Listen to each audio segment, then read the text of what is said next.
Welcome back after lunch. This is the beginning of the thematic part of the update, having had our political and economics update earlier today.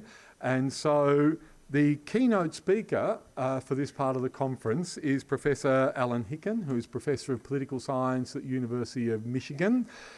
This is the first time we've had the pleasure of hearing Alan address an Indonesia update, but he's very well known to the political scientists at ANU. He's been very closely involved with our colleagues Ed Aspinall and Marcus Mietzner in various research projects on politics in Southeast Asia. He's written a lot on politics of Southeast Asia in very prestigious journals. He's the author of a major Routledge publication on politics in Southeast Asia. So he brings great comparative skills. He's also very much a specialist in Thai and Philippines politics, but he brings great comparative skills in looking across the region and indeed more widely globally. And that's one of the reasons that we have invited Alan to speak to us, to give us a broader context for the discussion that's going to follow this afternoon and again tomorrow morning. So Alan will speak for 45 minutes and then we have 15 minutes for question and answer and comments. So thank you very much, Alan.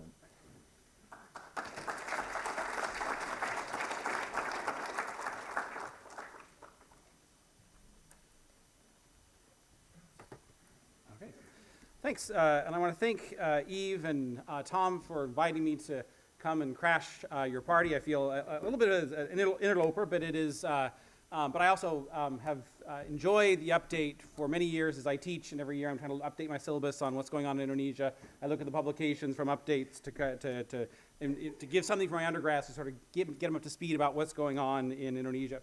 And as the title suggests, I want to talk today about the state of democracy in Indonesia.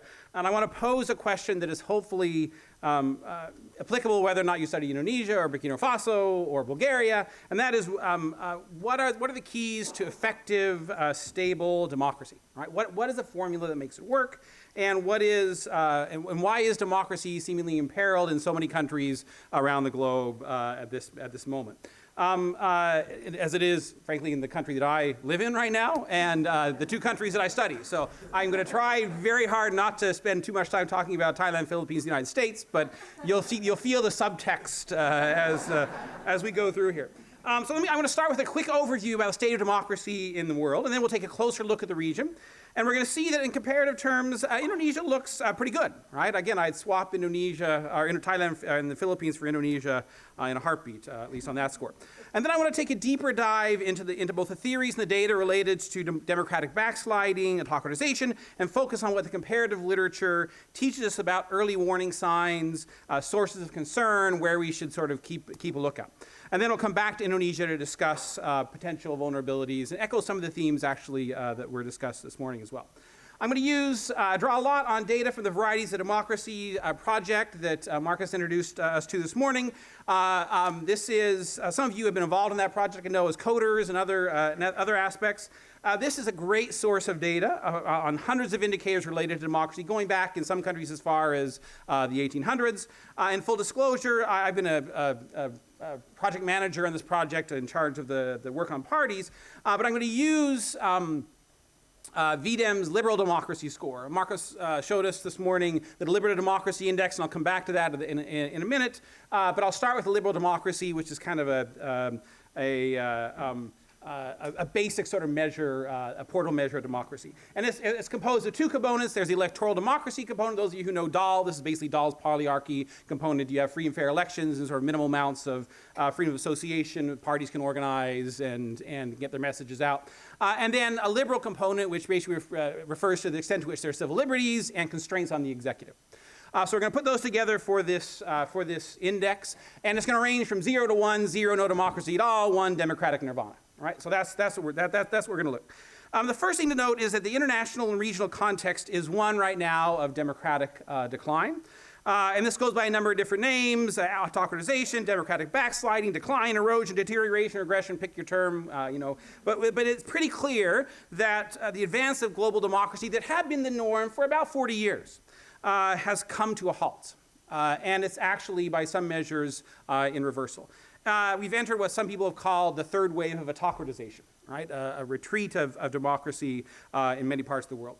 And there's a couple of different ways we can look at it. These figures plot the average scores on the liberal democracy index over time. And on the left are the scores by region and by the world. The dark line is the world average, and then we've broken down by region.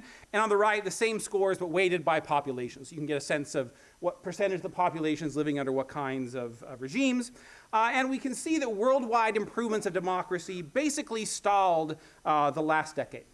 And then we see notable declines over the last 5 years in Western Europe, North America, Latin America, Eastern Europe, and Central Asia. And if you weight by population, in every region of the world except sub-Saharan Africa.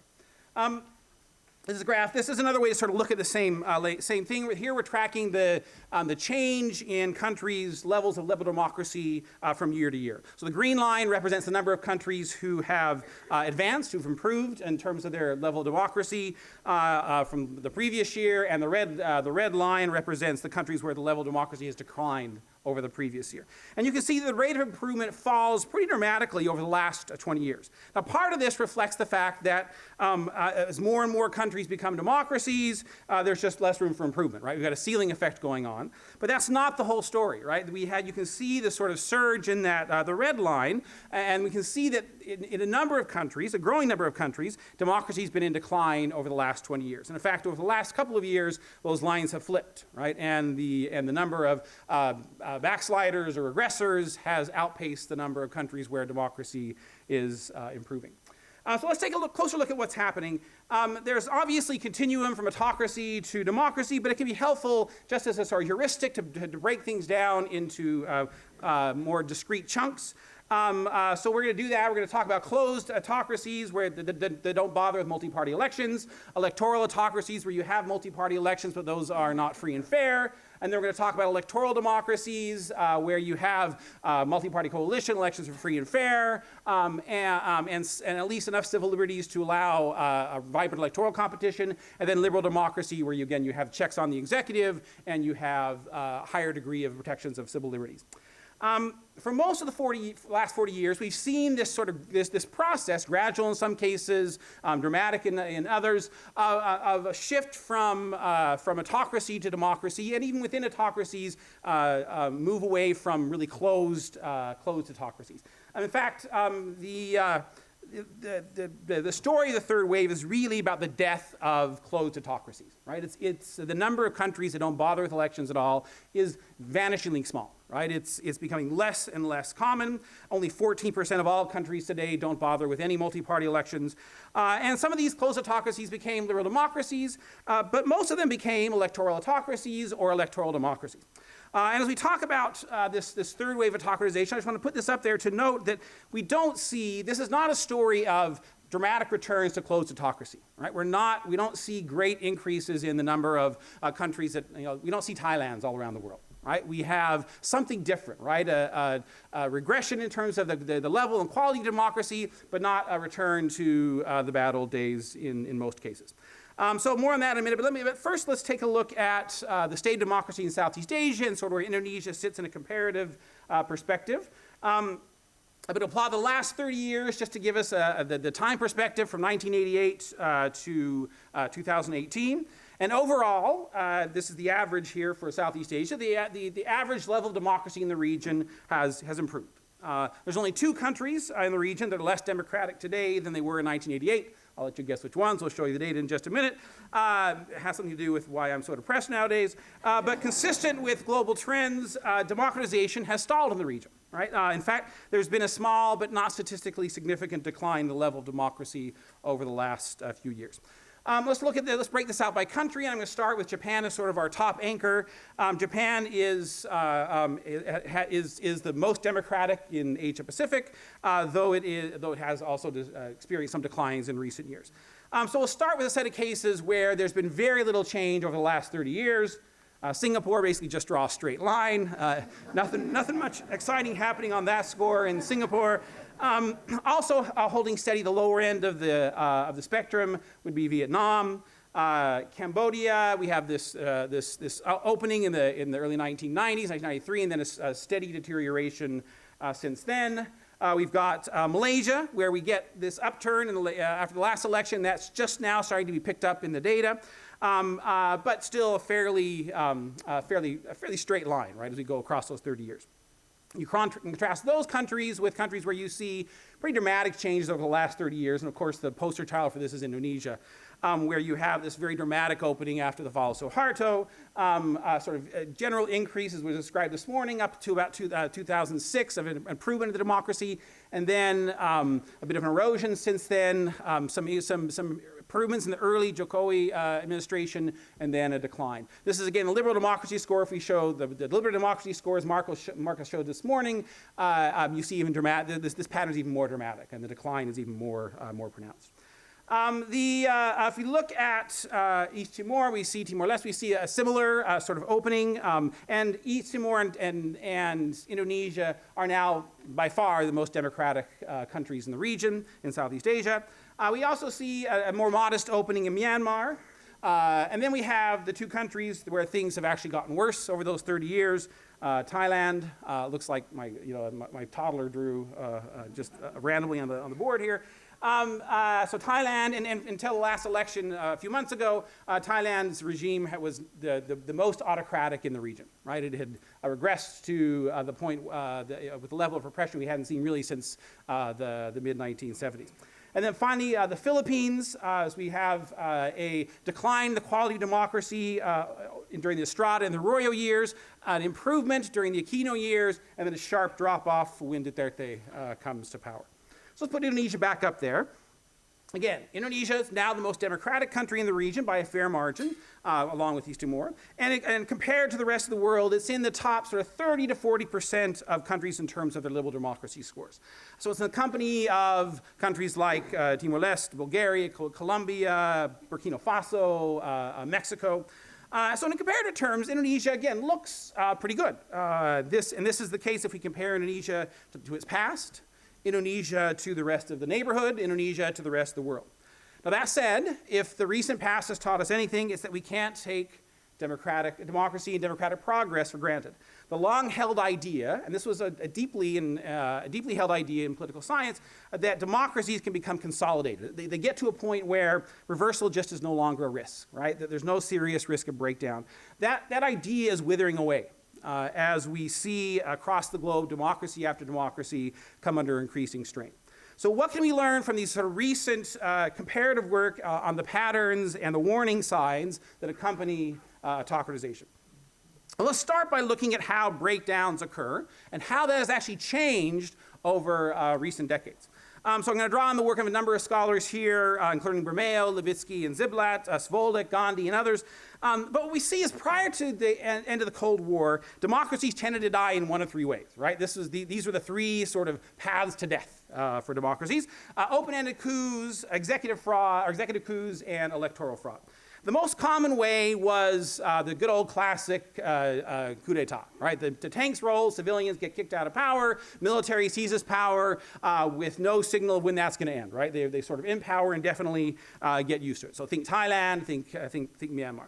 But this is no longer the way democracies die, right? These kinds of coups have become increasingly rare. This is just one sort of, from Bermeo, one indication of that. Coups against democracy, coup d'etats, where these sort of open-ended coups are just really a thing of the past. That's why Thailand, unfortunately, is such an interesting outlier. Again, this is not how most democracies die today. And also a common in earlier era were these executive coups, these self-coups, these autoglopes, where a freely elected chief executive decides I'm done with democracy, this is too much of a pain. They basically suspend the Constitution, declare martial law or emergency, and in one sort of fell swoop, seize power for themselves. So again, think Marcos. But these executive coups have also become increasingly rare. According to Bermeo's data, between 2000 and 2013, Niger was the only country where we see this kind of democratic death in the post-2000. And finally, there were some democracies, democratic regimes that ended as those in power decided they didn't ever want to leave and used basically rigged elections to be sure they could stay in power in perpetuity. But again, in the last few decades, we see the states are getting actually better at running their elections. Strategies like blatant electoral fraud, stuffing the ballot box, counting fraud, manipulating voter rolls, relying on sort of crude violence and intimidation, those are increasingly rare. Where we see those today, and we still see those today, where we see them, they're generally a mark of desperate amateurs. Right? The sophisticated and capable regimes generally don't have to resort to such crude measures. Right? The election is arranged long before election day, and the election on election day itself, smooth. International observers who are there can draw smiley faces on their forms and write nice reports. The real work is done before those elections actually occur. And this is what we're picking up in this graph right here. Even as we're experiencing this third wave of autocratization, electoral administration is actually continue to improve. In most countries, elections today are technically cleaner than they have ever been, at least what's going on election day and immediately before. Another graph of the same phenomenon, international observers, the sort of reports of electoral malfeasance or electoral fraud have declined precipitously over the last 20 or 30 years or so. So taking a look at Indonesia, we can see again that by international standards, Indonesia's elections are pretty clean, although coders' perceptions of how free and fair and how clean those elections are have declined from their sort of peak in the sort of early to mid 2000s.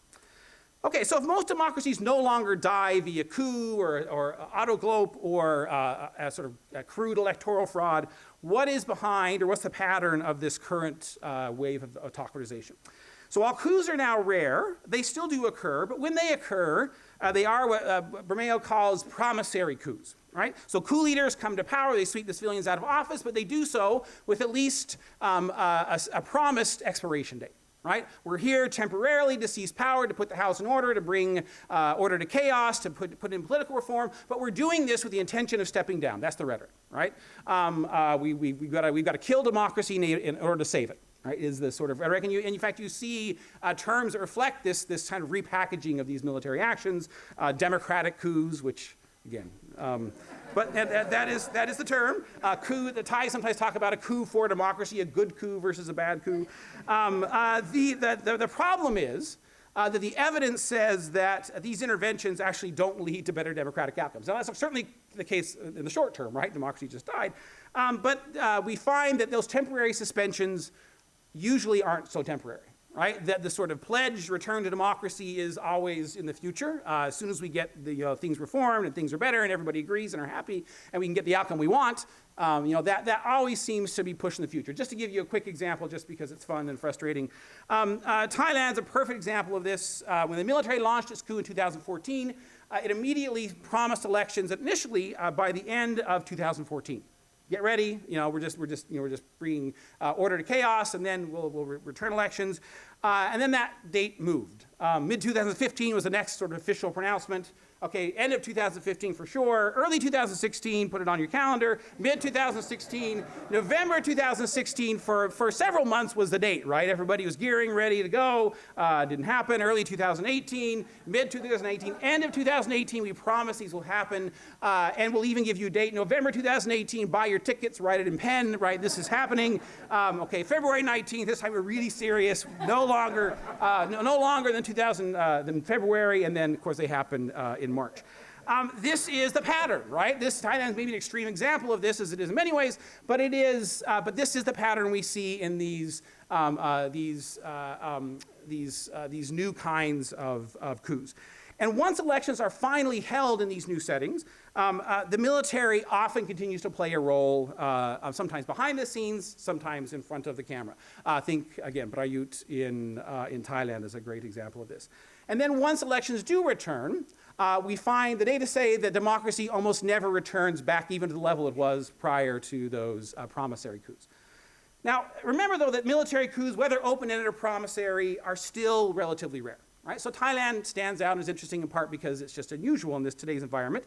Since the end of the Cold War, most democracies, most democratic breakdowns or democratic regressions, if they're not full breakdowns, have been not caused by generals, but by elected politicians. right? Who in what scholars sometimes call executive aggrandizement, executive illiberalism, executive takeovers. These are leaders that come to power via elections, right? They come to power through legitimate means, but unlike past eras where the Marcoses of the world seized power in an autoglope and suspended the Constitution, these new autocrats leave the trappings of democracy in place and then work to hollow out democracy from the inside. Right? So they're not abrogating or suspending the Constitution, they're not suspending elections, they're not shuttering the parliament.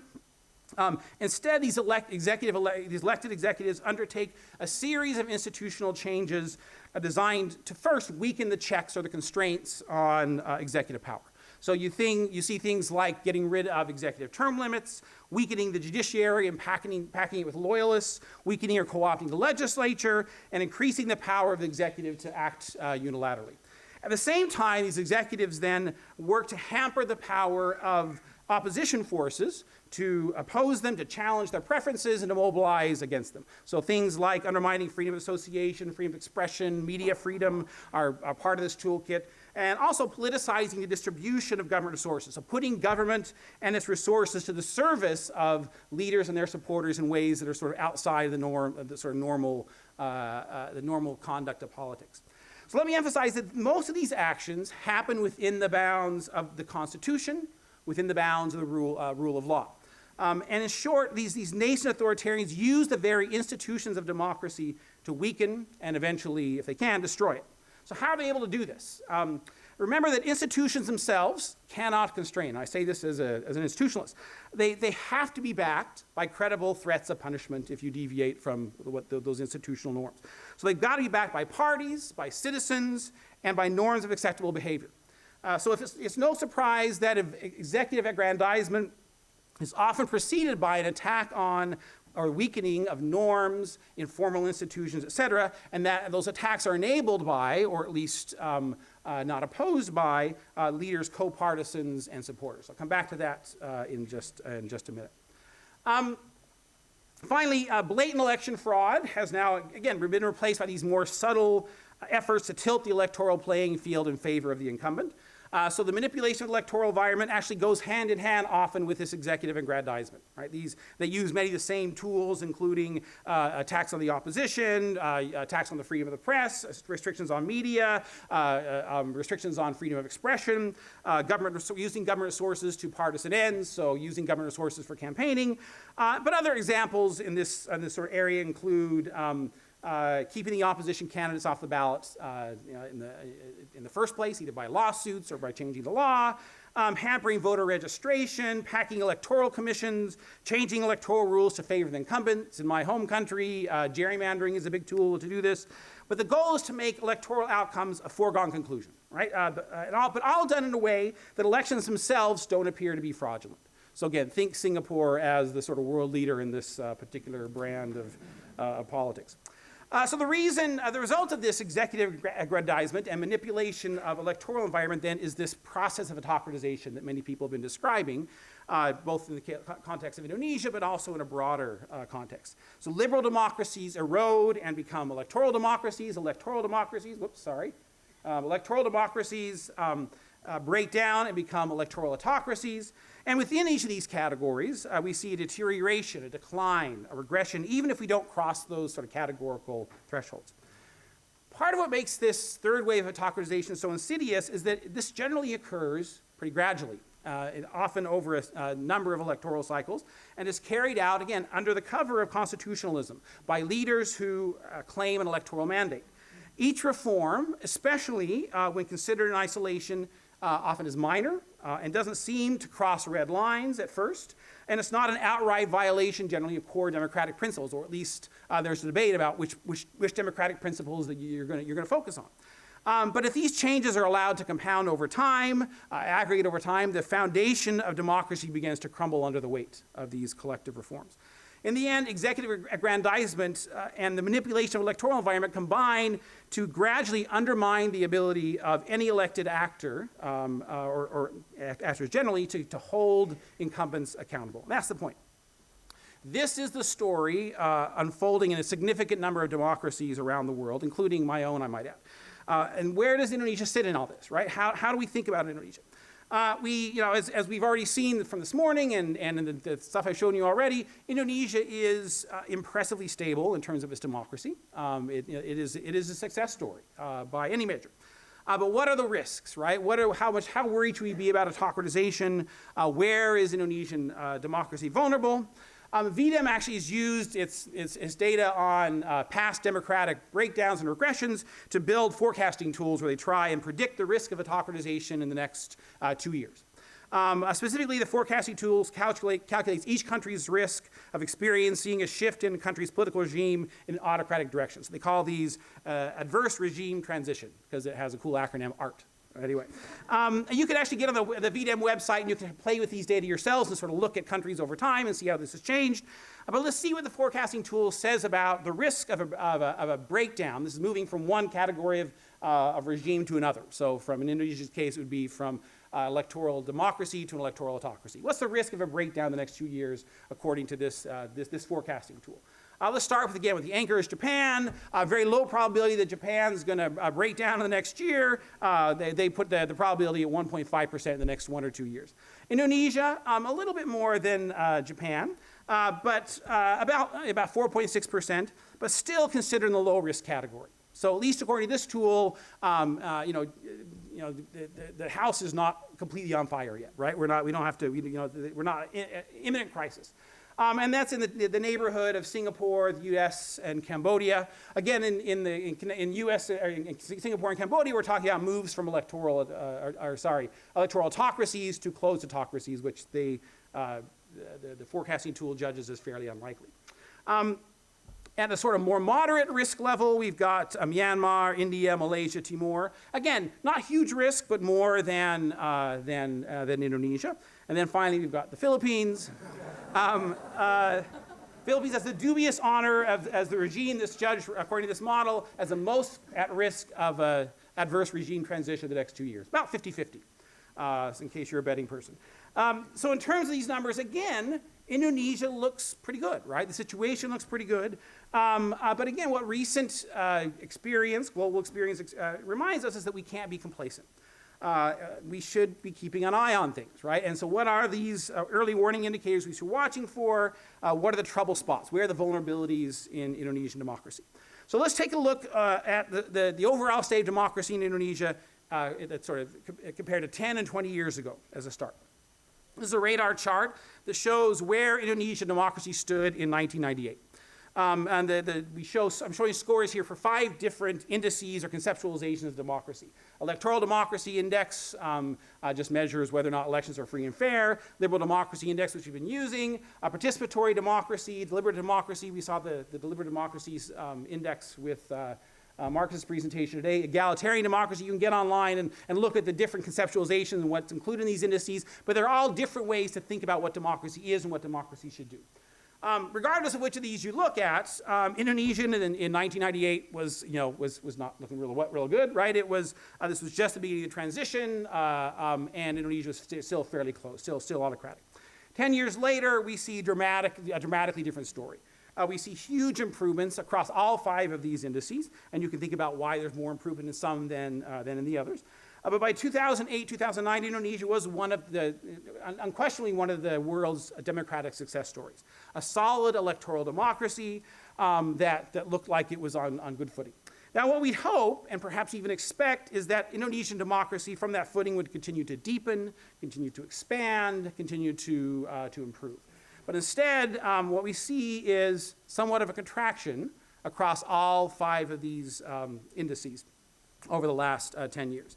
Now again, I want to put this in perspective, right? We shouldn't lose our heads about this. This contraction is small, and Indonesia is far from the sort of edge of democratic breakdown by most measures. And to put this in context, let me give you Indonesia's sort of graph compared to a couple others. Here's Hungary's, where we have this is a clear case of autocratization and democratic breakdown, right? Indonesia does not look yet like Hungary, right? Hungary, much different. And here's the US. It's striking actually how similar these patterns look. With small declines across the board, but the biggest decline in the area of deliberative democracy, and I'll come back to that. Now, one of the cool features of VDEM, and this is my last VDEM commercial, is that you can actually drill down these indices and figure out which precise indicators, which variables is actually doing the work here. What is actually behind these, this overall decline in these indices? And that allows us to better diagnose what the source of the problem is, decide whether this is something that's benign, whether this is a cold that's going to pass in time, whether it's something malignant that we actually need to try and treat. So I want to focus on three warning indicators, and these that we've seen this theme this morning. We'll hear more about it this afternoon. But I want to focus on the quality of elections, the strength of political parties, and the degree of polarization, and the degree or the presence of populism. So in terms of the quality of elections, I want to emphasize this, there are lots of things that Indonesia is doing well as some areas that are, where we want to see some improvement. In terms of areas of strength, according to VDEM data over the last 10 years, Indonesia has held steady or improved in the following indicators. The quality of electoral administration is really a strength in Indonesia, especially the capacity and autonomy of the KPU, which is admirably organizes the second most complex set of elections in the world, right? I mean, the fact that they do this on a regular basis is amazing, right? And it's done professionally and in a fair and clean manner. India is the only country that it comes close to the level of complexity that Indonesia has with these elections. And the fact that, now this is with an asterisk, right? The data go up to 2018 that I'm showing you. But over those 10 years, Indonesia was remarkable for the low level of electoral violence that it experienced. Again, 2019 in this way was quite a shock to the system in terms of breaking that norm that had been established over the previous 20 years. And in aggregate, freedom of expression has held steady, and freedom of association is fairly robust, especially as it pertains to the rights of political parties. So political parties are allowed to form, they're allowed to compete, parties aren't banned, right? That overall voters still consider Indonesia to be free and fair, as they should. Right? That it is a solid electoral democracy. But there are some areas of concern. And again, echoing some of the themes from this morning, while the overall freedom of association, that's what this graph shows, is sort of the indicators of freedom of association. The overall freedom of association is holding steady, and parties are free to organize and compete. The environment for civil society has deteriorated. Civil society organizations, particularly religious organizations of certain types, as we talked this morning, face more restrictions and repressions than they did 10 years ago. And this is, again, particularly true for certain religious groups in Indonesia. Another area of concern is that and CSO, stands for civil society organizations, if you hadn't figured that out. Another area of concern is that while elections are generally well run, free and fair, as we mentioned, there has been an increase in perceived election irregularity since 2008, including the increase in the prevalence of vote buying.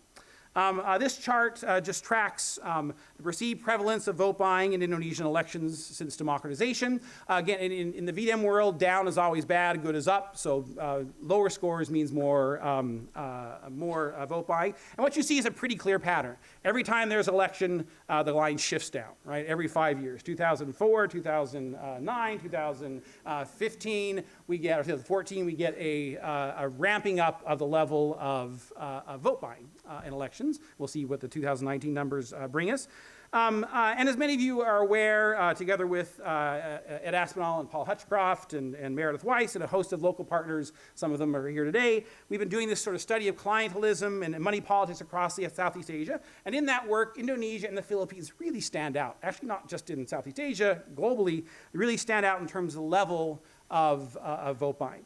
Pictures like this are really common in our work on clientelism in the Philippines and Indonesia. Lists of voters to be targeted with cash handouts or foodstuffs, and this massive mobilization prior to the election to get these money and envelopes into the hands of potential voters. The question is, how much of a concern is this for democracy, for democratic stability? And there's actually a pretty intense debate among political scientists about this question. On the one hand, clientelism, including vote buying, provides material benefits to citizens that otherwise might be underserved by the state. It also connects voters with politicians, connects voters potentially with parties, is a mechanism for some kinds of accountability that may otherwise not be present. But we worry about the knock-on effects, right? We worry about, and some of these we do observe in Indonesia, right? Money politics drives up the cost of elections. I remember sitting with an Indonesian politician who sort of bemoaned to us as he was talking about his election campaign, saying, if I'd realized how expensive this was, I never would have gotten into this, right? There's just this feeling that these are prohibitively expensive. And you can think about who that excludes from politics, right? And who it invites into politics. So politicians are now facing these exorbitant costs of running a campaign that they somehow have to recoup, right? This is not charity, right? This is an investment. How do you recoup that investment? And this then in turn drives increased corruption and a moralization or a particularization of public policy, carving up public policy in ways that you can direct, you can skim off the top yourself and direct to the narrow interests that support you, whether they're geographic or special interests of other sorts. And this also corresponds then to an undersupply generally of needed public goods, needed public policies. And this, and altogether, this increased corruption, the undersupply of public goods, feeds public discontent and disillusionment with democracy. Now, vote buying and clientelism are particularly concerning, in my view, when it's paired with weak political parties, which again is increasingly the case in Indonesia. So another source of concern. This is one area actually where VDEM data actually doesn't do a good job picking up what most Indonesianists have been describing in Indonesia, and that's the weakening of political parties that's occurred along several dimensions over the last 20 years. Parties are weaker organizationally, with central parties having less and less control over their nominations and their campaigning, as we heard this morning. Parties are less programmatic, with the differences between parties in terms of programs and policies becoming increasingly muddled, although their identity issues are becoming more starker differences. And third, links between voters and parties have all but dissolved, right? One indication of that is the weakening of this weakening is the party switching and the personalization of politics is occurring in Indonesia. Some Indonesians refer to the Filipization of Indonesian politics, which the Filipinos think is hilarious. Indonesians maybe less so, but not meant as a compliment, certainly. We also see, so this is a picture from many years ago of five at that time leaders of Golkar, several of whom went on to form their own parties. So anyway, we also see almost a complete severing of strong permanent ties between parties and well-defined groups of voters. This chart is amazing, and I study parties for my living, right? I've never seen a chart this dramatic this fast, right? This decoupling of voters from parties in Indonesia is mind-blowing. The percentage of voters who say they're close to a party has fallen from 86% in 1999 to 10% in the recent election, with the biggest fall coming with the introduction of the full open list proportional representation system in 2009, which is a predictable effect of that kind of reform, although an unintended consequence. So why, I guess the question is, why is that a problem? Why should we care? Political parties, doesn't matter what country you're in, political parties are always one of the least trusted, least liked institutions, right? You sort of ask people to rank them, they're right behind the IRS in the United States, police. Nobody likes their political parties, but why should we care about that? Well, one, political parties are the symbolic face of democracy, right? They are often what voters see and interact with most regularly, apart from individual politicians or candidates. If they work well, voters are more likely to be happy. If they don't, then the legitimacy of democracy itself can be a casualty. They're also the workhorses for democracy. This is why they're often so despised. They have to do a lot of stuff, and a lot of the stuff they don't do very well. They help aggregate and articulate interests. They help voters hold governments collectively accountable. They lower the cost of campaigning and mobilization for candidates, and within the legislature, they help MPs overcome collective action problems. They're also the main organizational alternatives to the military. We know empirically that where parties are strong, it's more likely the military is going to stay in the barracks. Where parties are weak, that's just a vacuum that just calls to ambitious generals, right? They're also the one organization in the political system, the democratic political system, that we expect have a longer term perspective. They're going to balance the short term narrow interests of their individual members, we got to get reelected, with the long term health and reputation of the party. right? So it does no good to burn the house down now budgetarily if that's going to lead to a recession and the party's going to get punished in the next electoral cycle. So parties are the one organization we hope have that longer perspective and can sort of think in those broader constituencies and longer term concerns. Now, there are exceptions, of course, but we also know empirically that autocratization and democratic reversals are less likely when you have strong parties and also strong civil society. This is because parties, by raising the cost, political parties raise the cost of defecting from the democratic bargain for would-be autocrats. They do that by sounding the fire alarm, by mobilizing against leaders' attempts to peel back or roll back democracy. And we also know that populists are less likely to emerge to be successful in countries where political parties and the party system is robust. And some of Paul Kennedy's work here speaks to that as well. Strong parties are prophylactic against two of the big threats to democracy today, autocratization and populism. By contrast, weak party organizations, unattached electorates, provide an open door for populists, right? That is the raw material for populism, raw material for would-be autocrats. And that leads me to the final sort of set of early warning indicators that I want to talk about, polarization and populism. These two phenomena are political bedfellows, as we talked about this morning, and one or the other, or both, are almost always present and precede autocratization. In a recent review of significant cases of autocratization in liberal democracies and electoral democracies by VDEM researchers, they found that polarization was present in all but one case prior to the breakdown, and populism was also present in all but one case. Populist leaders were present in all but one case. Toxic polarization in the public sphere, the division of society into distrustful antagonistic camps, is an increasing threat to democracy. This is, I think, the clear and present danger in the modern era, right? This is what we have to grapple with. In autocratizing countries, political elites respect their respect for opponents, their respect for factual reasoning, engagement with society is declining, while hate speech is on the rise. And the digitization and the growth of social media helps amplify that message, right, and inflame those sentiments in ways that we just haven't seen in the past. Now, the reason that populism and polarization are so dangerous, in my view, is that they eat away the two fundamental pillars of stable democracy: losers' consent and winners' restraint. Let me talk just very briefly about each of these. A crucial test for democratic consolidation is how individuals and groups respond when they lose, right? Easy to like democracy when you win. What do you do when you lose? Do they submit to and agree to be governed by the winners? Do they abide by the rules of the game? Do they view the other side as opponents, but in the same game, right? We all have the same end in mind.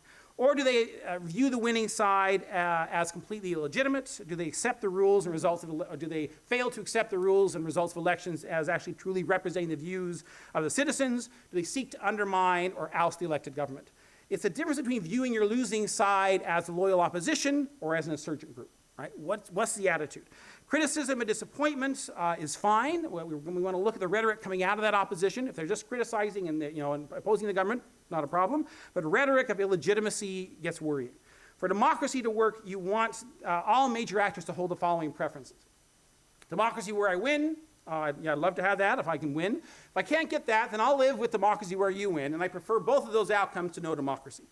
We begin to worry when some groups begin to hold the following preferences: democracy where I win, great. If I can't get democracy where I win, I like non-democracy where I win. If I can't get that, then I prefer non-democracy where no one wins. And I'd like all of those outcomes much better than democracy where you win, right? That becomes concerning. And the last two presidential elections, and the aftermath of those presidential elections, raises a specter that there are certain groups in Indonesia that have begun to hold those preferences. In terms of the second pillar, winners' restraint, democracy cannot survive if once the winners in power, they are perceived to be actively trying to punish or eliminate their opponents. So I'm not talking here about the usual winner takes the spoils approach to politics, that's normal. But if the rhetoric coming out of the winning camp is about the illegitimacy of the opposition, if terms like treason are being used regularly, if the opposition to the incumbents becomes criminalized, right? If the winner works to permanently bend the institutions of government to their advantage and permanently exile the opposition, then we begin to worry about the stability of democracy. And we know from, again, the comparative literature that there are certain things that, certain factors that affect the probability that you're going to get losers' consent and winners' restraint. And I got a list here. I won't go through them in detail, but let's think about how Indonesia stacks up along these dimensions. In terms of, we already talked about Indonesia does pretty good in the free and fair elections category. People can expect elections are going to be freely and fairly run for the most part. In terms of power sharing, Indonesia is an innovator here, right? Slater has called what we see in Indonesia as promiscuous power sharing, with these large, oversized coalition governments and no parties, no major parties, permanently shut out of access to resources. Now, there are certain costs to that kind of governance, as you better than anybody can talk about, but it has helped to lower the stakes for at least elites, winners and losers, right? It's helped keep most of the sides committed to democratic norms. And the fact that no single party has managed to dominate the presidential and legislative elections also helps to keep actors on the side invested in democracy. And finally, institutions like the legislature, judiciary, KPK, and the media, while far from perfect, have not been completely captured or completely sidelined by the executive in ways that we see in autocratizing contexts around the world. So far, so good. What about polarization? Here, the data are less optimistic in the case of Indonesia. This is, in my view, the looming Achilles heel of Indonesian democracy. According to several major indicators, polarization and the civility of discourse has deteriorated in Indonesia in recent years. And you see this in discussions among the popular media, by scholars, by pundits, and this is also picked up by Beatum data. I'm going to skip to, let's see here, skip to these two. The top graph looks at the decline in the perceived willingness of political elites to engage in meaningful, reasoned policy debate. One of the signs that polarization is underway is if we stop talking about the pros and cons of different policies and trying to persuade by reason, and it becomes religion, right? This policy is good because my side likes it. That policy is bad because your side likes it, right? If that's the nature of the discourse, we become really worried. And you can see there's been a decline in that kind of in that reasoned public discourse over the last several years. And the red line is the measure of polarization. And you see a huge decline in a huge increase in the level of polarization over the last few years. Now, we might argue that this is temporary. This is an artifact of the last couple of elections, but it is the warning light on the dashboard of Indonesian democracy, right? This is something that deserves some attention and some thinking about and some addressing. And this is because polarization is the major weapon of populists and other would-be aggrandizers. One of the real puzzles for this wave of autocratization is how autocratizers are able to get away with it. Right? Why do voters and parties who routinely and enthusiastically express a commitment to democracy simultaneously support leaders who subvert it? And the answer, in part, is polarization. When it gets to the point where I'm willing to sacrifice my democratic principles to get my side to win, or sometimes even more importantly, to make sure you punish the other side, democracy becomes really imperiled. That becomes a really dangerous situation to be in.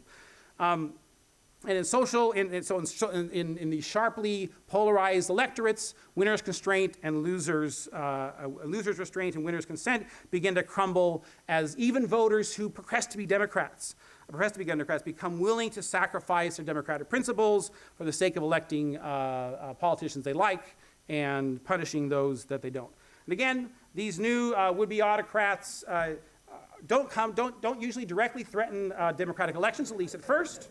In fact, they draw their legitimacy to the fact that they're elected. But as these quotes suggest, once elections are over, they view checks on their power as obstacles to be overcome, even better to be swept away altogether, and they view disagreement with their policies and priorities as irrelevant, as illegitimate, or even immoral. So just to sum up in 10 seconds, Indonesian democracy imperfect, but generally healthy. However, some areas for concern. The worsening environment in the civil society sector, weak political parties, and increased polarization are a drag on Indonesian democracy, and they do provide opportunities that nascent autocrats could exploit in the future. And I'll stop right there and look forward to your questions.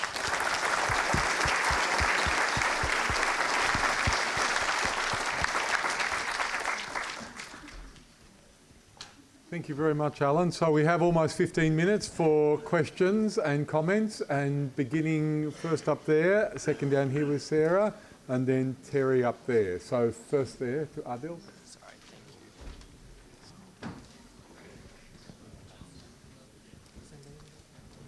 thank you. My name is Mugis from University of Melbourne. Thank you for your presentation. It's quite interesting. But I have a question for you that, from my understanding, you are focusing more on the electoral institutions in defining, democratic quality in many countries, including Indonesia. How do you look at the, other basic institutions like defined by Fukuyama? Like there are 3 basic institutions that can be defined as the foundations for the modern liberal democracy. The first thing is the state that acts as the only entity that can monopolize coercive forces. And the second one is the rule of law. And another one is democratic accountability. But in this country, especially in Southeast Asia countries, including Indonesia, we cannot see that those 3 basic institutions really, exist. Like the state, not only the state that can exercise legitimate violence, but many other actors like gangster, preman, something like that in Indonesia. And also the rule of law. There is no, a rule of law in Indonesia, it's relatively absent because the law is largely defined by the rule instead of, so instead of the rule of law, there is a law by a rule.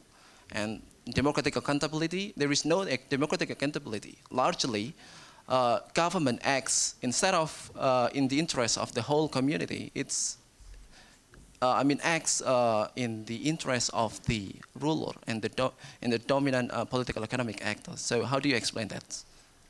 Thank you. Next question to Sarah. I think microphone. I'm Sarah Dong from Indonesia Project. Thank you very much for the presentation. I have two short questions. One is the slide on polarization. I don't know if we can go back to the slide, but it seems it's stable and then it decreased sharply during the election and stable. So as an economist, you immediately would think the election was driving polarization. But I just want to see your comment on that. And the other short question is, what do you think should be done to address the concerns that threaten Indonesia's democracy? Thank you. And then third question to Terry on the aisle. Up there, yeah. Thank you very much. I'm Terry Hall from ANU. My question is about a discussion that's often heard in Indonesia about civics being taught in the school system. And I'm wondering whether you see in the schooling system the roots of those changes in the graphs that you have looked at over 20 years. Do we see that children in Indonesian schools are being taught democracy in a democratic institution? And do we also see that in other major systems like religious systems? Okay, let me start with the last comment and kind of work my way backwards.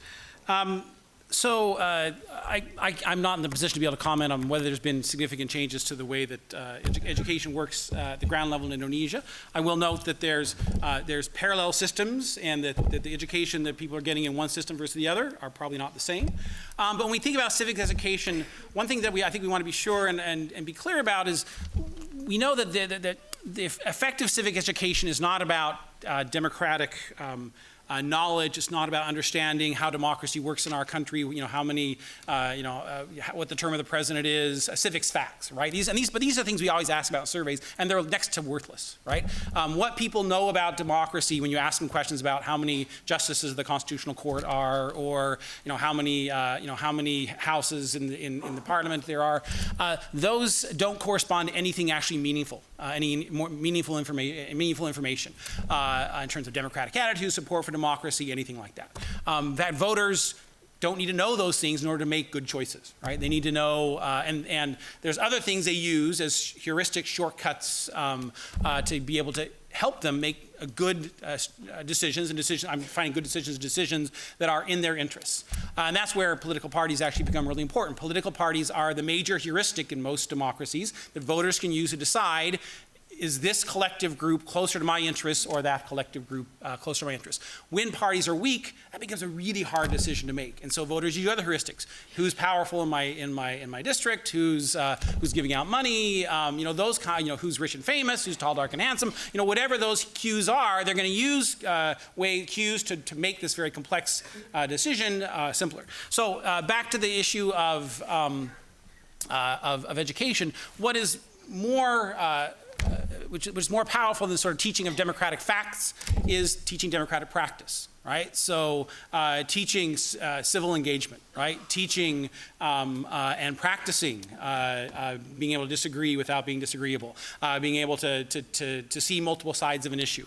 Those kinds, that kind of training is actually more effective than sort of what we usually think of as civics. And I'm not sure where that stands in Indonesia. I suspect that there's some of that going on, but perhaps room for improvement. And that speaks to what do we do about this. One way to combat polarization is to bring bring people together who often aren't with the other group, and you know, encourage dialogue, encourage people to get to know each other, encourage people to be able to see politics from someone else's side. That is one way to combat polarization.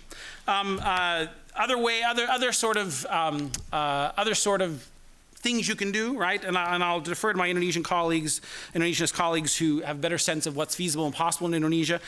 We know that the more elections are winner take all, the more likely we are to tend towards polarization, particularly the executive level. And this is particularly true when parties are weak and they get centered on individuals rather than collective entities that we call political parties. So things you can do to strengthen political parties would certainly be would certainly help along those lines. We also look for cleavages that might cross-cut the dominant cleavage. So in Indonesia, Ed Aspinall has a really interesting article for why in early democratic Indonesia we didn't see ethno-religious conflicts becoming more pronounced. In part, what cross-cut those ethno-religious conflicts was patronage, right? Everybody had a stake in patronage.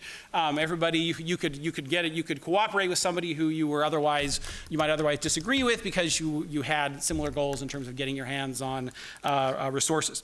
So that perhaps has other consequences, but that perhaps offers some hope. Patronage, pragmatism, and the like. And then the other possibility is our sort of bridging candidates. So we look for candidates, look for parties who can occupy that center space. We worry about politics when that sort of center of the distribution gets hollowed out. And again, that's more likely to happen when you have no strong parties to begin with. A strong sort of centrist party can help pull things towards the center. The absence of those kinds of centrist parties can be problematic. And then finally, in terms of other institutions that I didn't talk about, there is actually data we could have looked at on that in terms of the strength of the state, rule of law.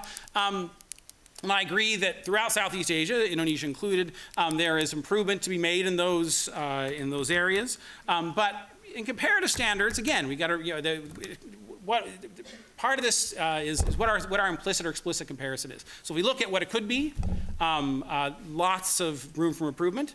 If we look at what it is elsewhere, Southeast Asia, Indonesia in particular looks pretty good, right? In terms of the state capacity, monopoly over the use of force, certainly problems in Indonesia, but better situation than the Philippines, certainly, or in Myanmar, for example. In terms of rule of law, what's happened in Indonesia is if you look at the rule of law scores, those haven't changed very much over time. But what we see is, you mentioned law by rule. What we also see is sort of rule by law, right? So you have, again, as I described this morning, the executives, the chief executives, using legal apparatus to structure the system in ways that are unfair to certain groups or disproportionately punish certain groups in society. And so so the law is working, and leaders are using the organization of government. They're using sort of constitutional procedures, legal procedures, but they're doing that in ways that can have profound undemocratic consequences. So the fact that the rule of law measure doesn't really decline in Indonesia is perhaps not all that reassuring if these other things are going on in parallel. You do see a small decline in the rule of law, but nothing major. Okay, I'm afraid that is all we have time for. We have to keep the schedule. And I'd like to ask you to join me in thanking Alan for a masterly presentation. Thank you very much. Thank you. Okay. Welcome everybody to the first of our panel sessions this afternoon that will be addressing the main themes of the conference. My name is Sally White and I have the privilege of chairing this session. We have two wonderful speakers in this session today, and they will be both addressing the topic of deepening polarisation. The first presentation will be by Dr. Eve Warburton, who is also one of the Update conveners this year. Eve is a recent PhD graduate from the ANU and currently undertaking a postdoc at NUS. And she will be asking the question, how polarised is Indonesia? And hopefully answering that question for us as well. Our second speaker will be Nava Nuraniyah, who is probably well known to attendees at the Update. She has presented before, and she is from the Institute for Policy Analysis and Conflict, commonly called IPAC, in Jakarta. Nava will address the topic of divided Muslims. Thank you. Eve.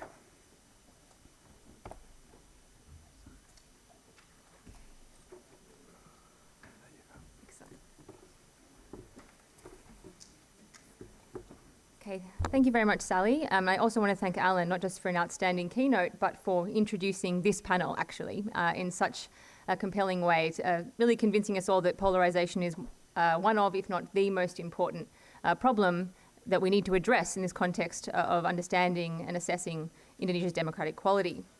So the question that I want to grapple with and try to answer to an extent is how polarised is Indonesia?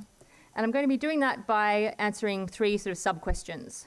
So how should we measure polarisation and when do we know that it's dangerous? A little bit of polarisation is actually something that we want in a democracy. We want to have different sorts of parties. We want voters to have different choices. We want them to be able to have distinct choices so that they can make wise decisions when they go to the ballot box. So when does it become dangerous and how should we measure that? I'm going to ask how polarisation in Indonesia compares to other countries and in what ways does polarisation threaten Indonesia's democratic quality. And basically what I'm going to argue is that drawing on a set of indicators that people use in the international literature, Indonesia fulfills some, but not all, of the criteria for a very polarised country. Polarisation still looks relatively limited when we compare it to deeply divided societies like Turkey or even like America to an extent, and to Thailand, of course, as well. But polarisation is a process, it's not a static state. So while polarisation may look comparatively mild on some indicators, Indonesia's democratic quality is already suffering as a result of a more divisive brand of electoral politics engineered by politicians and their allies in civil society. And so I'm going to argue that polarisation is indeed, I'm going to agree with Ed and Marcus as well, and with Alan, that polarisation is indeed a crucial part of the story of Indonesia's illiberal turn during the Jokowi era. But before I answer all those questions, I just want to reiterate for our audience, and Ed has already done this morning in the political update, so just describing what exactly is the cleavage around which Indonesia's politics have become more polarised. And of course, it's this cleavage between Islamists and pluralists, and Prabowo has come to represent that Islamist stream in Indonesian politics, and Jokowi has sort of come to represent this more pluralist stream in Indonesian politics.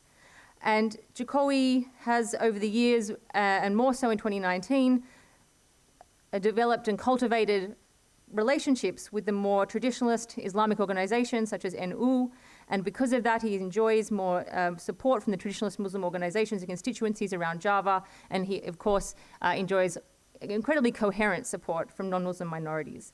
Prabowo's coalition represents this more Islamist, modernist Islamic stream, even though Prabowo himself as a person, and indeed Sandi, his running mate, used to, until very recently, Sandi isn't someone that you would associate with a modernist Islamic stream in Indonesia's socio-political life. They too, in this most recent election, cultivated relationships with figures and groups associated with Islamism and with this Islamist sort of vision for Indonesian society and politics. So competition between these two men and these coalitions has really brought to life what was, for many, many years, a kind of more latent ideological and identity-based cleavage within Indonesia's politics. But to have competition and division around a cleavage like this doesn't necessarily mean that politics are severely or dangerously polarised. So how should we measure that? Well, if you look at the comparative literature on polarisation, and there's a lot out there on this, and a lot of it comes from studies based on America and Europe, and what they often do is they try to examine and measure the ideological sort of gap between political parties and their voters, or the ideological distance. So for example, in America, you would look at a kind of a left-right spectrum, and you would survey voters and you would say, where do you think you fit on this left-right spectrum? We'd ask a whole bunch of questions where you can place them on a left-right spectrum. And you see kind of how distant people on the left and the right are.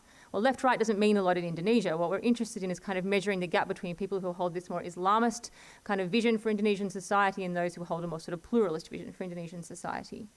And what they do in the literature is they look at political parties. So we did this. When I say we, I mean myself and some colleagues here, Ed Aspinall, Diego Fossati, and Burhanuddin Muhtadi. We interviewed politicians from all the major parties in Indonesia, and we asked them this question. We asked them the question that tries to get to this cleavage. And we said, where do you see your party? Do you think that it's a party that pursues or has a vision for a larger role for Islam in Indonesian politics, and that would be number 10 on the scale? Or do you think that your party sort of struggles for a smaller role for Islam in the political system? That's number one. And unsurprisingly, what we see furthest to your left, yes, furthest to the left, is PDIP, the most pluralist of Indonesia's political parties. And to the right, we have the clustering of the Islamic parties, P3, PKS, PAN, and PKB. But this isn't a map that I would describe as polarised. What you see are differences, but I don't think you see polarisation. And in fact, the average PDIP politician still sees their party as sort of falling in the middle of this spectrum. But what the comparative literature has begun to re-examine this method or this measurement. And what they say is that when you're measuring ideological distance between parties, elites, and voters in this manner, you're sometimes not picking up the level of intense political conflict that can exist between groups, between parties and between groups and between constituents of these parties that may appear on some measures to be ideologically similar, but in fact that level of animus and that level of political competition is incredibly intense. And so there are different sorts of indicators I think that we should be using when we're trying to study the level of polarisation in Indonesia. So I've chosen these four. I've gleaned these four from the literature. So polarisation is dangerous when people perceive and describe politics and society in terms of us versus them, and to competing forces on either side of a political cleavage treat the other as illegitimate. It's dangerous when incumbents frame a democratic opposition as an enemy of the state, and in doing so they're raising the stakes of electoral competition. It's dangerous when we see signs of affective polarisation, which is the term in the literature that describes, at the societal level, this process where people begin to express real animus and real hostility towards out-group partisans. And what I mean by that is, the other side, the other political party, or the other groups associated with that political party or political candidate. And we know it's dangerous when we start to see pernicious outcomes. So we start to see government is increasingly maybe unable to function. I'm thinking here, of course, of when you see government shutdowns in the US or the recent parliamentary shutdown in the UK. When violence increases between groups on either side of a cleavage. And then this is the one that we've been talking about already today, this idea that elites and masses become willing to erode democratic norms and institutions in order to contain the political other or the out-group.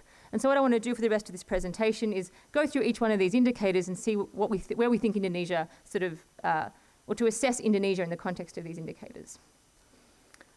So first of all, are Indonesia's politics characterised by an us versus them discourse, and are opponents cast as illegitimate?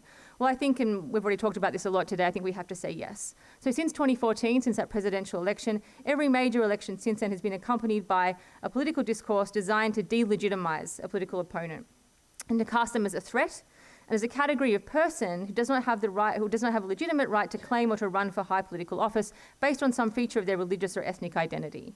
And we saw that in 2014. It was more subtle then against Jokowi. It was a black smear campaign executed by the Prabowo team, that Jokowi was a Christian, that he was a crypto communist, and therefore wasn't a legitimate candidate.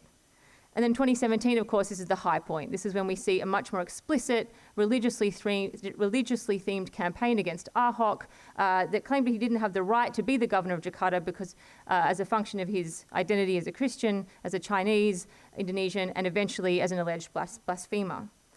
But then I think polarization, and to the surprise of many of us, reached new heights, or this kind of polarizing discourse reached new heights in 2019 in the elections. And that's because we had both sides engaging in this kind of polarizing language and fear-mongering. And I know Ed spoke about this already, but I'll just reiterate that we had, on one side, on the Jokowi side, the predominant campaign narrative was that Prabowo's victory was a victory for Islamist organizations with which he was associated, and it would open the door to an Islamic caliphate, and that his victory would threaten the very essence of Indonesia's a pluralist national Islamic identity and way of life. On the Prabowo side, we had the same sort of narrative as 2014, but it was much more explicit.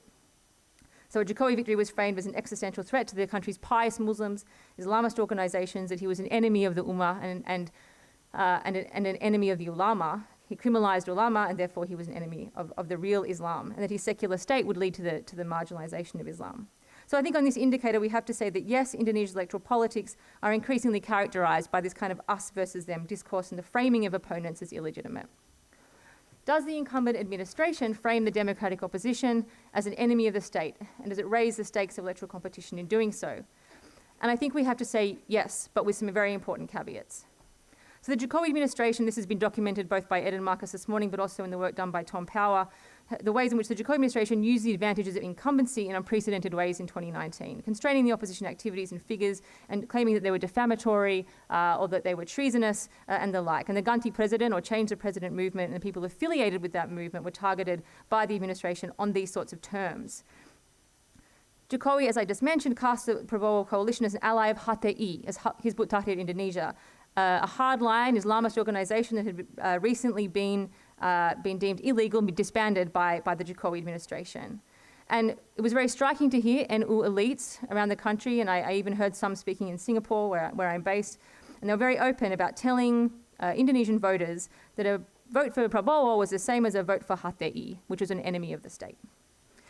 I was also struck recently in Jakarta, speaking with friends and colleagues who now work within the Jokowi government or who worked in business, in companies and business associations allied with the Jokowi government, and in academia as well, listening to the way they described opponents of the administration. And they spoke of the need to purge organizations, state bodies of Islamists, using terms like this. We need to purge these organizations of orang HTI PKS, using these terms interchangeably or at the same time, conflating two very different organizations. One a hardline and now illegal Islamist organization, and the other an Islamic-based political party and legitimate member of the democratic opposition. Now, of course, I want to be very clear here. Treatment of the opposition in this way was not systematic and widespread the way we see in places like Turkey. This is not Turkey under Erdogan. This is not Venezuela. This is not Thailand. This is not Philippines. And of course, Gerindra, the main opposition party in Indonesia, has already been in serious talks with the government about trying to join the governing coalition. But what we're seeing is different to what has come before, and that's why it's very important. Parts of the ruling coalition have indeed framed parts of the opposition, those that are more ideologically Islamist, as a threat to and as an enemy of the state. And in the process, they've raised the stakes of electoral competition, and I think fulfilled this indicator that we have from the international literature. Now, this is a question that is much harder to measure, and we still need to gain more data on this. This question, are there signs of affective polarization at the mass level? Do Indonesians themselves express hostility towards people affiliated with political opponents and therefore express a desire for social distance from them? Now, there is growing anecdotal evidence that Indonesians do feel like they are living in a political landscape where there is now an us versus them. And there's been some really important studies done on this subject. Sandra Hamid wrote something that I think is very important. She wrote this last year for the University of Melbourne, where she documented the sort of rising intolerance at the community, the grassroots level. And she documented the experiences of people who felt increasingly marginalised from family events, from community events, because of their support for either Ahok or Jokowi. This was in the wake of the anti-Ahok movement. We'll all have stories of friends who, in WhatsApp groups, sort of suddenly feeling I had to leave WhatsApp groups because the discourse was just too toxic. around Ahok or around Jokowi and Prabowo. In Lombok, where I spent a little bit of time with some researchers there were lots and lots of stories coming out of, and Lombok is of course a Prabowo stronghold. Everyone knew who the one Jokowi supporter was at the school, and their kid would get teased because they were the one Jokowi person. People kind of laugh about it, but it was also very clear that it was an unpleasant experience for people around the elections, around this time of high politics. Lots of stories of members of companies and state enterprises, people working in companies and state enterprises being banned from campaigning for Prabowo. In Lombok again, members of Nahdlatul Watan, an Islamic organization there, were told that if they wanted to support, if this was an organization that had formally declared support for Jokowi, and their members were told that if you want to vote for Prabowo, then you need to end your membership. So now these are all very fragmented snapshots and bits of anecdotal evidence. And so it's difficult to know how representative these sorts of experiences are of animus and hostility at the grassroots level, and whether these result in this desire for social distance from the people on the other side. So one way to do that is obviously to try and get a sense of representativeness is to try and do a survey. And surveys on polarization are done all around the world all the time, but we haven't done many in Indonesia.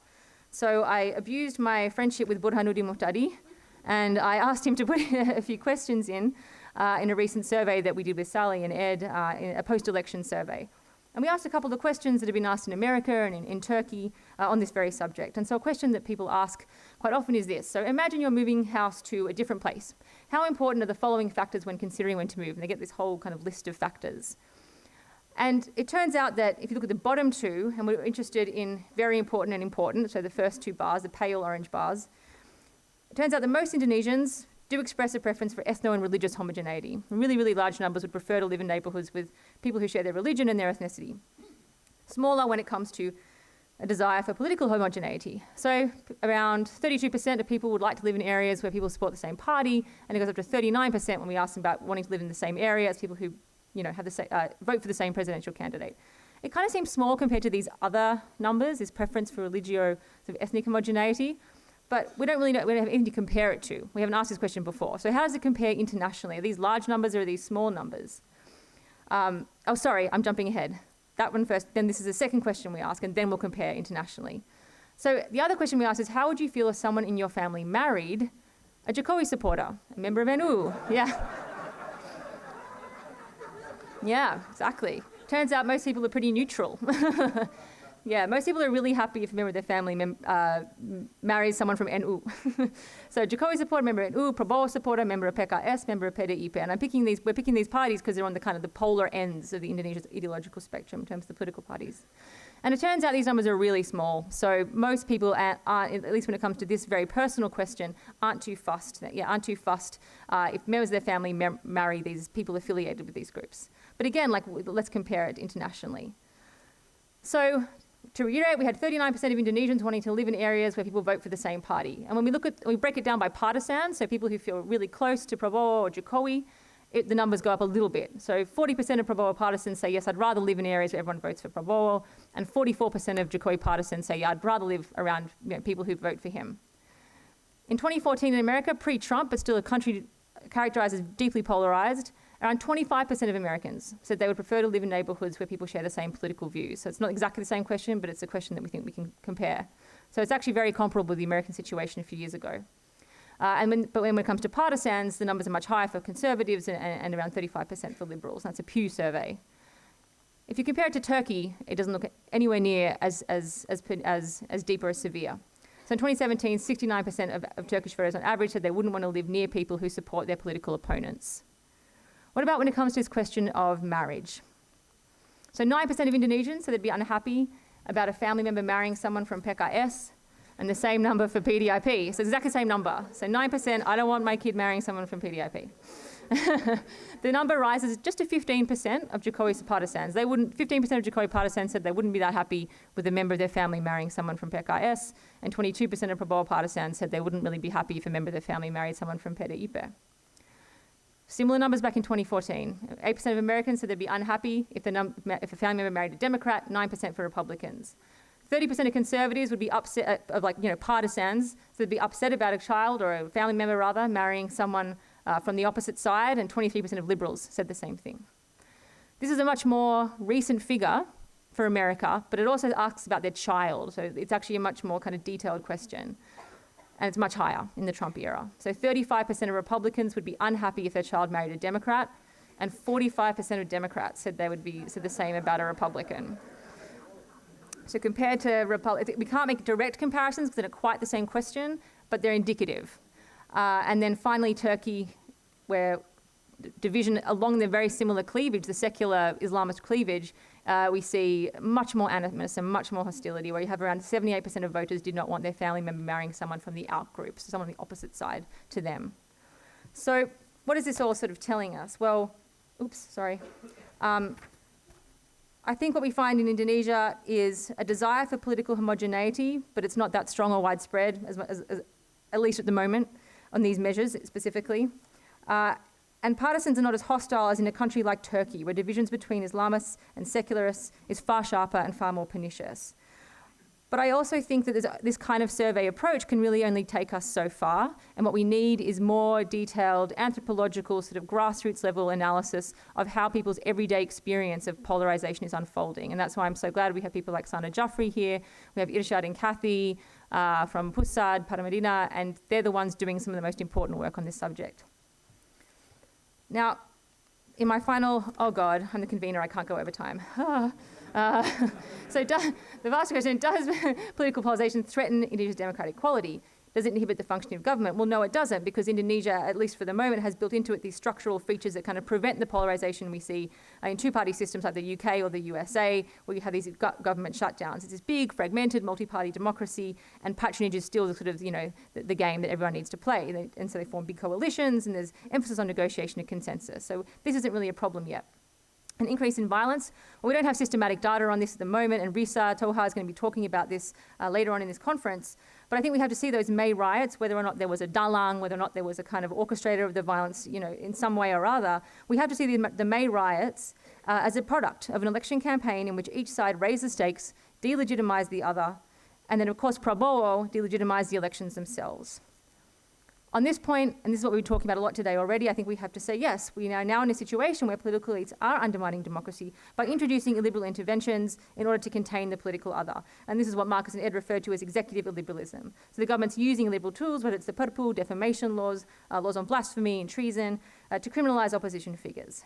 But, and this is something Charlotte pointed to in her discussant talk, what about the masses? What's going on in the public?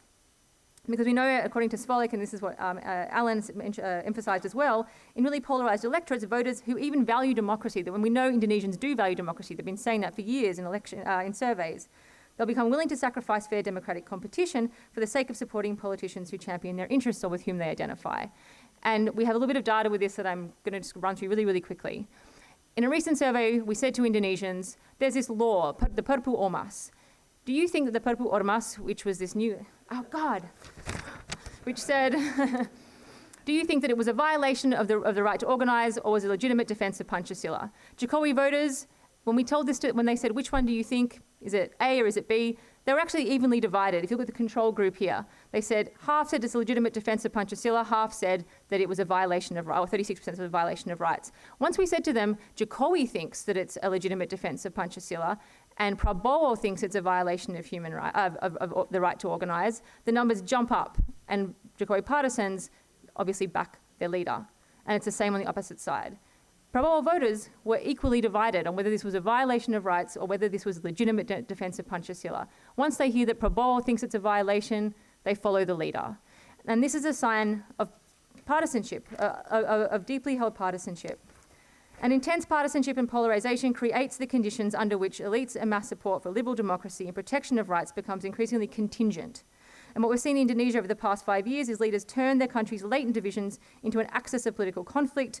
They've delegitimised their opponents, they've raised the stakes of electoral competition, and they've created conditions where elites can justify illiberal interventions, and partisans will be willing to accept them in order to protect the nation. And that's why it's really important to continue studying the trajectory of polarisation along these indicators, because polarisation, as I said, is a process, it's not a static state, and it's a process that's already playing a critical role in this current moment of democratic decline. I'm 2 minutes over, I'm so sorry.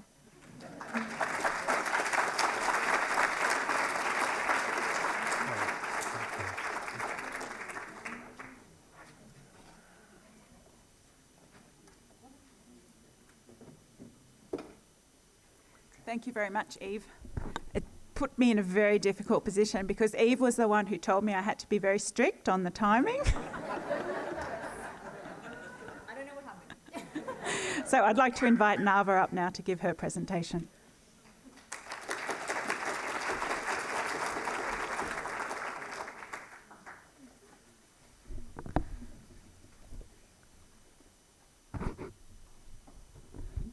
Thank you.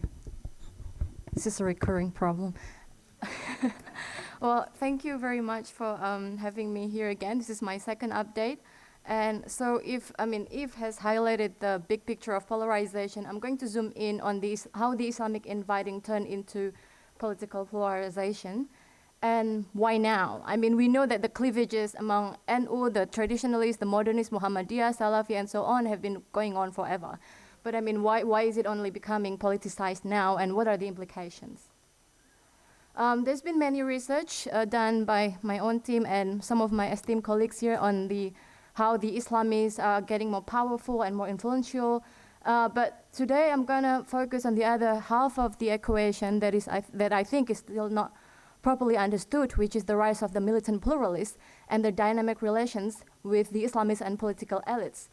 So I'm defining polarization as something, as a cascade process. It's a very gradual process, but once it reaches a critical mass, it would just spread so rapidly.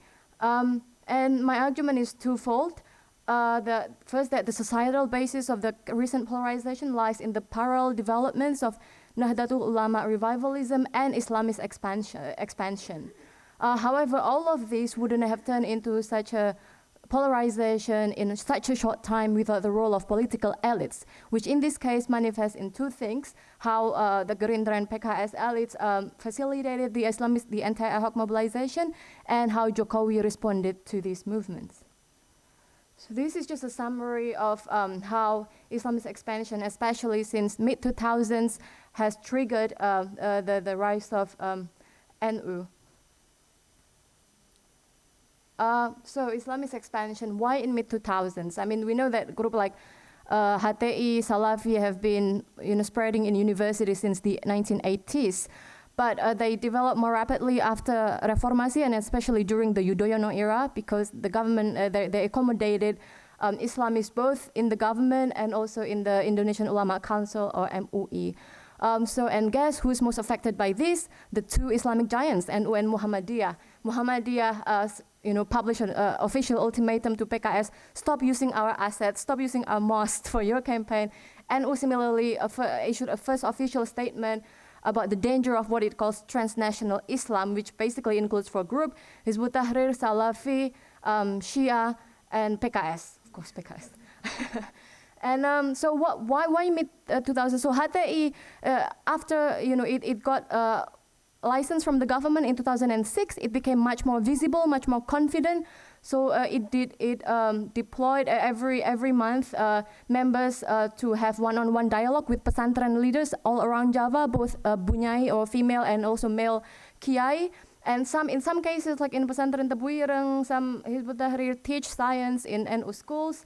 And there's this they systematically do this, when there's big NU events, they send people as guests bringing HTI flags. And similarly, in their own conferences, like these international caliphate conferences, they would have symbols that say NU supports caliphate. And other than HTI, FPI is also the biggest enemy for NU, whereas for Muhammadiyah, it's PKS and Salafi, because they share the modernist constituency. Now, things became, increasing more intense when HTI, FPI, and other Islamist groups formed an alliance in 2005 to lobby the government for banning what they call deviant sects, especially the Ahmadiyya. And the culmination of this conflict was, and because on the other hand, Gus Dur from NU was the champion of Muhammadiyah rights. So there was this big, you remember the 2008 Monas incident when a Islamist mob attacked pluralist activists and injured many people, including those from NU and Muhammadiyah. So that served as a wake-up. Okay. Thank you. That served as a wake-up call for NU. But NU didn't have any strategy until Said Agil came as chairman in 2010. But he didn't do it alone. He got help from As'ad Ali from the State Intelligence Agency, or BIN, who also has long expressed concern about the danger of transnational Islam. So what they want to do is to make NU cadres more militant and much more organized. So they do a lot of, they design new indoctrination programs, cadre development, but the biggest program is called PKP-NU. So from the first time it was installed in 2012 until now, it has reached 750,000 people, not just NU officials, but also kiai, santri, professionals, university rectors, and so on. The aim is to create a conscious NU identity, because in their view, the problem when they go to the grassroots, the problem that they identified was that most NU people were cultural. They were merely born to NU families without ever learning, about NU mission. So they want to change that. And it has what If said, the polarization is about us versus them narrative, and it is indeed very strong in this program. The definition of enemy, it includes communism, of course, but it's not emphasized that much, liberalism. So the biggest emphasis is on what they call radical or fundamentalist Islamic groups. This is a very intensive 3-day program all over Indonesia. It includes, militaristic style activities like physical training involving, like the picture here, there's an TNI official giving senam pagi or baris berbaris lesson to the NU cadres to make them, closer to the state and the security sector. And at the end of the program, all participants have to take part in this Pledge of Allegiance, or bay'at. Now, bay'at is something that is often associated with ISIS or extremist groups. But now NU also have this bay'at. And to whom? To NU and Indonesia. So the definition of enemy of NU is the same as enemy of the state, because they use the concept of transnational Islam. And there are also many follow-up programs for alumni. So the alumni in each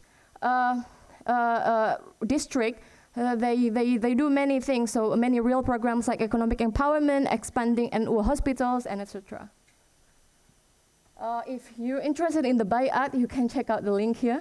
I'm not gonna play it. It's really quite interesting. Having learning about ISIS for so long, this is this is a change.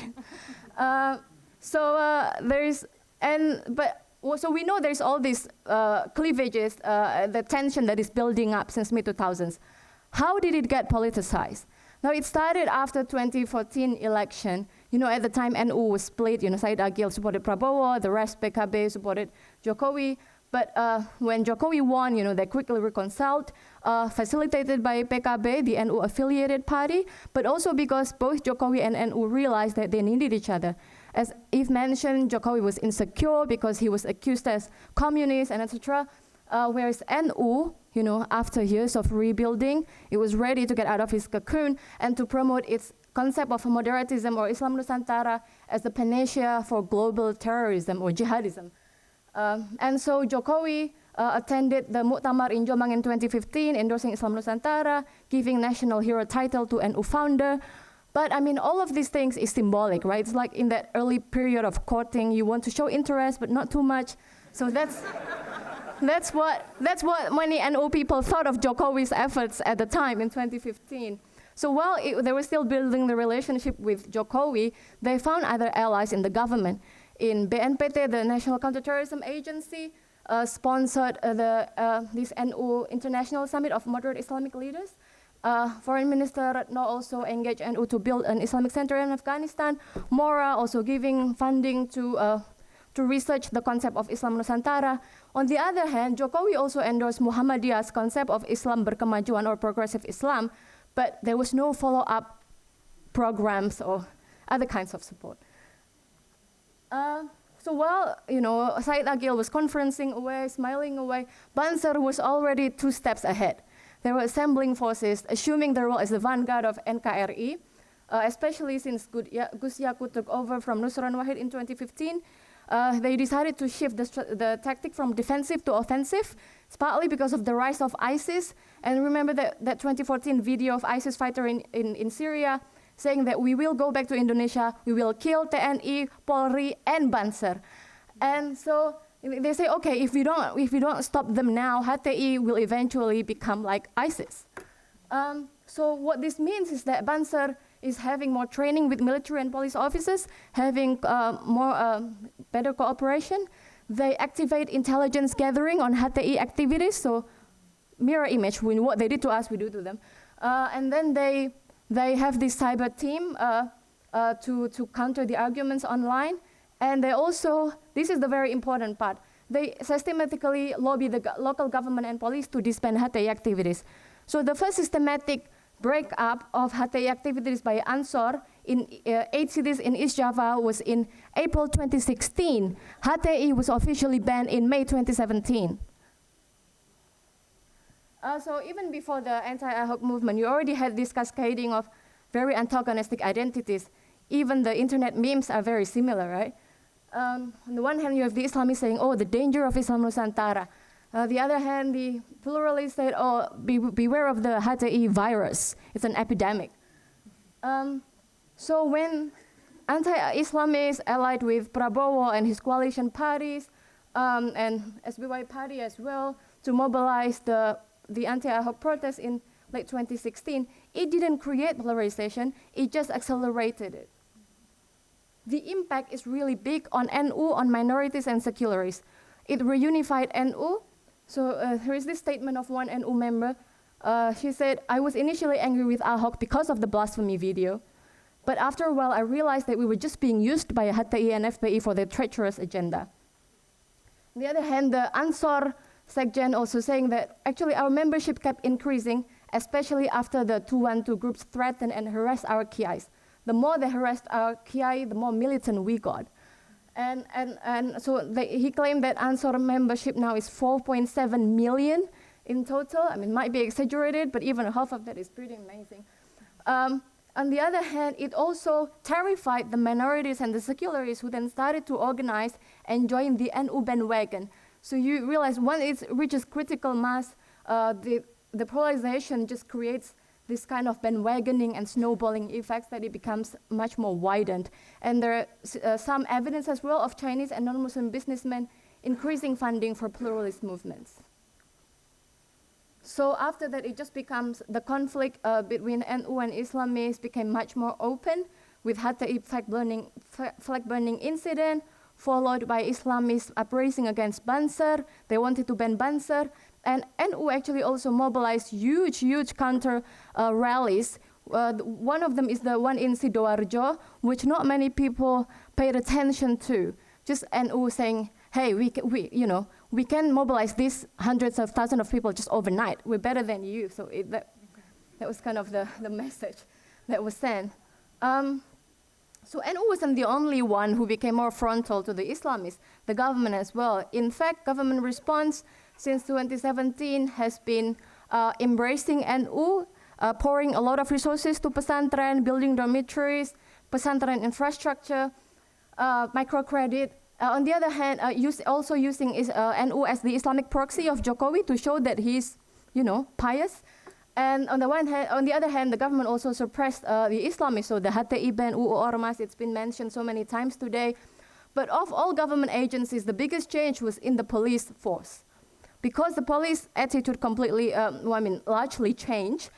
In the past, the police were still willing to tolerate or even co-opt sometimes groups like FPI to combat moral illness, gambling, and so on. But now it tends towards more repression.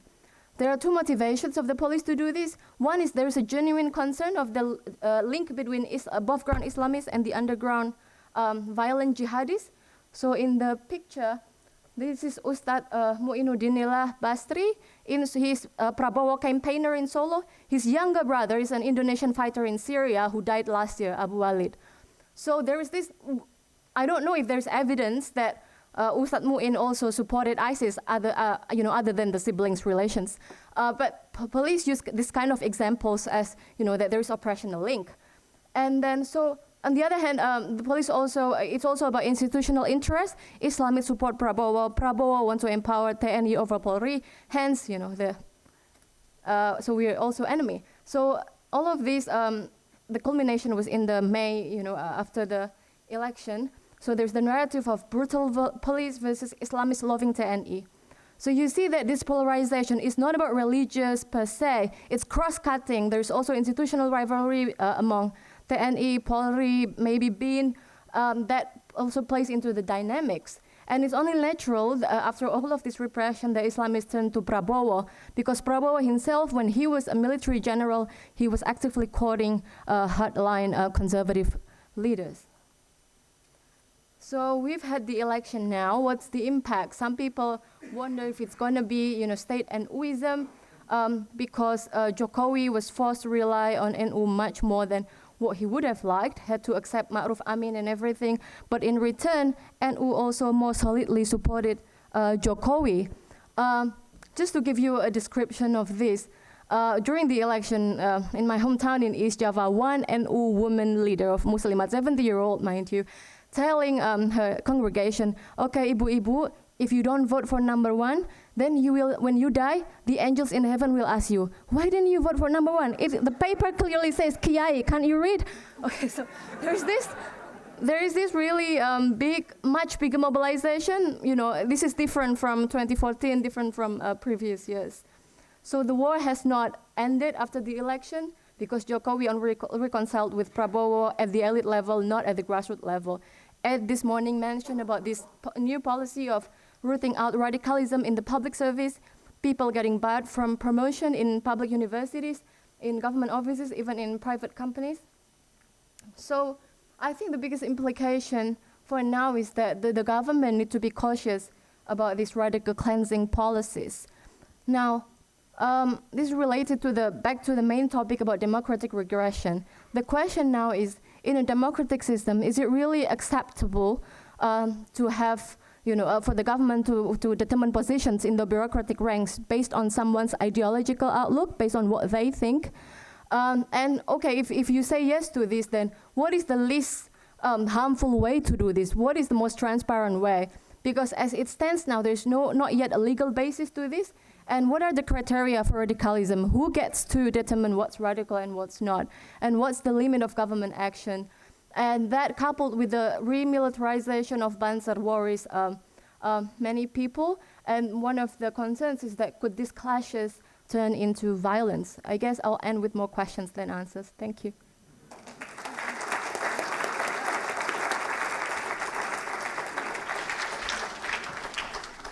Thank you very much to both our speakers, Eve and Nava, and we have come in on time. Thank you very much, Nava.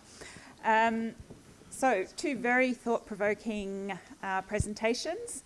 So if people could please keep their questions as short as possible and only one question per person so that we can have as many questions as possible. We'll take 3 at a time. So who would like to ask a question? Okay, we've got one here. One here. So one in the middle there and one here. Anyone on this side? Woman at the back? No? Where? Eve? I'm with the microphone here. Up there, there's a hand raised. All right, so we'll start with Craig. I wanted to ask Eve, and perhaps Nava as well, thank you for wonderful presentations, but I want to ask you about historical precedents because there are some obvious historical precedents here. In the 1955 election, again in 57, 58, local elections, NU people, Muhammadiyah people would often campaign, particularly NU people, saying those who don't vote for us, Muslims who don't vote for us will not go to heaven.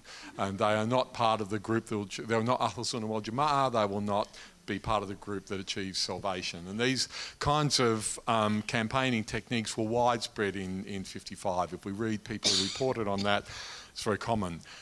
But the other kind of discursive polarisation that you're talking about, the obvious parallel here is the early 1960s between Islamic forces, anti-communist forces on the one hand, and on the other side, the communist forces. So if we're wanting to put this in some kind of deeper context, looking at that historical example as to where this might head in Indonesia and how serious this might be, because we saw in those occasions Banser was being primed over a period of 4 or 5 years before the mass killing of communists, for example, and how easily the switch was made from discursive violence to physical violence.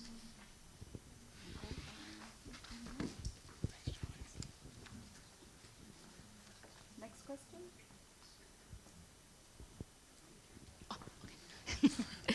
My name is Fiona Suwana. I'm from Queensland University of Technology. I would like to address question for Nava. This is wonderful presentation.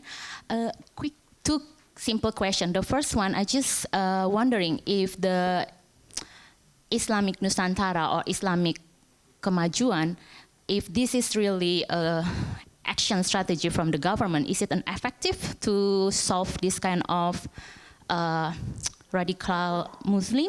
And the second question, if the government treatment to the HTI, which is like bubarkan HTI, I just want to get your opinion. I know HTI and PKS is different ideology, but is there any concern that HTI member could join or have some coalition with PKS? Thank you. Okay. And where was the third question? Was it you? Yeah. Can we get a microphone in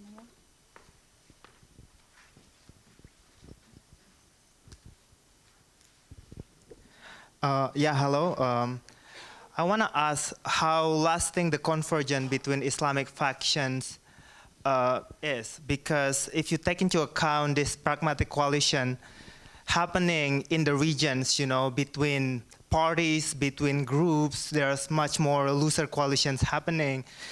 And if you also take into account infighting between Islamist group, you know, within NU, between NU and radicals, new kind of ulamas, you know, so it's creating kind of like a cross-cutting cleavages that makes me wonder maybe the polarizations that you argue perhaps overstated. Thank you. Okay.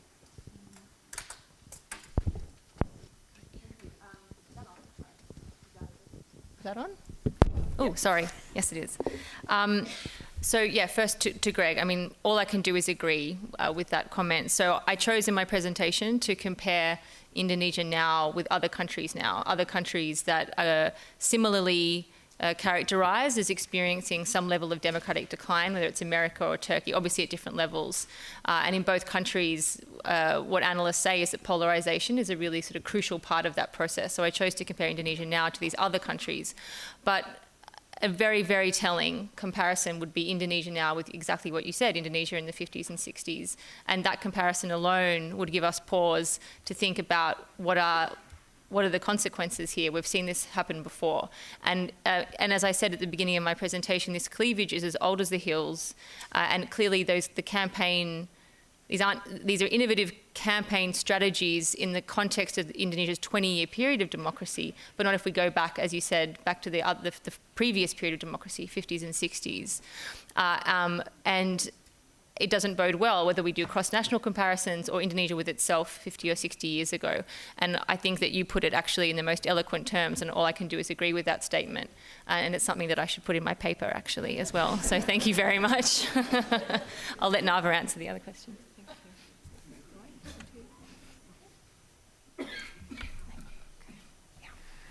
Thank you, Greg, for the question. You forced me to answer my last question. No, actually, it did remind me, my first instinct when I learned about these new developments was, I remember your writing about Banser and the cooperation with the TNI in 1960s. And I also asked the same questions, is this going to be the same, the instrumentalization of NU Banser by TNI, like when there was the communist killing in '65. But at least for now, the picture is not that bleak. So the Ansar leaders are quite optimistic because, for one, they have much more educated people in the Ansar leadership, and it's, as you know, it's inseparable from PKB, especially in this current administration. So there's still that determination of, political interest that would stop them. And also, so for example, when, according to Ansar, when they got what they call provocation, someone called them to join that attack on the Papua dormitory in Surabaya, they would send an investigative team to determine whether it's real or not, what's the risk of involving. And so, and in few times, Banser has cancelled its big rallies, its appel, for example, the one in Jogja after the flag burning, when they will cancel the big rallies when they know that there is a risk of violent clash. So for now, they they still have some kind of control to it. But again, I mean, we don't know, you know, when other things could happen with different sides kind of funding them, or, you know, at the grassroots level, the developments could change rapidly. But for now, it's, I think the potential is quite low. On Islam Nusantara, it's very useful in keeping Nahdliyin the way they are. Islam Nusantara is not a panacea for terrorism. There's many studies that have been done on terrorists that have disengaged, mostly for personal reasons, not because of Pancasila or any other kind of indoctrination. And about HTI coalition with PKS, actually, HTI's position on voting has been changing. So initially, HTI said voting is haram because it's, you know, democracy is haram. But there's been some HTI leaders have allowed to choose legislators who would fight for Sharia. So yes, in some elements, there is some HTI people voted for PKS, but I wouldn't call it a big coalition. And so we didn't answer the question on the lower level, on the fragmentation. Yeah, so that is a very important point to make, that sort of that at the sub-national level, and Ed has made this point as well, you still get so much of that sort of promiscuous party sharing and you know, personalistic, clientelistic relationships between politicians and voters matter immensely and can cut across this sort of cleavage. But I think there has been a clear difference in campaign styles at the local level as well, and in particular parts of the country where that cleavage does play out, or where you have ethno-religious differences in parts of North Sumatra, parts of Kalimantan. I think we have seen that same sort of parallel of a kind of us versus them narrative, the mainstreaming of religiously themed negative campaigning in different parts of the country, the sub-national level. So you might not get exactly that polarisation everywhere, but in some parts of the country where that cleavage is relevant between different ethno-religious groups, indeed we have seen campaigning and electoral maps, you know, play out in the same way that we see in the national level. So it is having an effect on local level politics as well, even if it's not having an effect on the legislative elections necessarily, or on all elections. And as Ed said, this is the paradox of Indonesian democracy. It's immensely personalistic, clientelistic, and yet we still have this deepening polarisation going on over the last 5 years. Okay, do we have some more questions? We've got time for maybe 2 more questions. So one down here, and there's a hand up there, and one in the middle. So if you could just keep your questions really short. Is that on? Yeah. I'm just really curious about the affective polarisation. I tried to insert myself into your scheme there, and I thought, I must be part of something extremely polarised, because I'm deeply relieved that my son and my nieces and nephews have married who they've married. I said the same thing, Liz.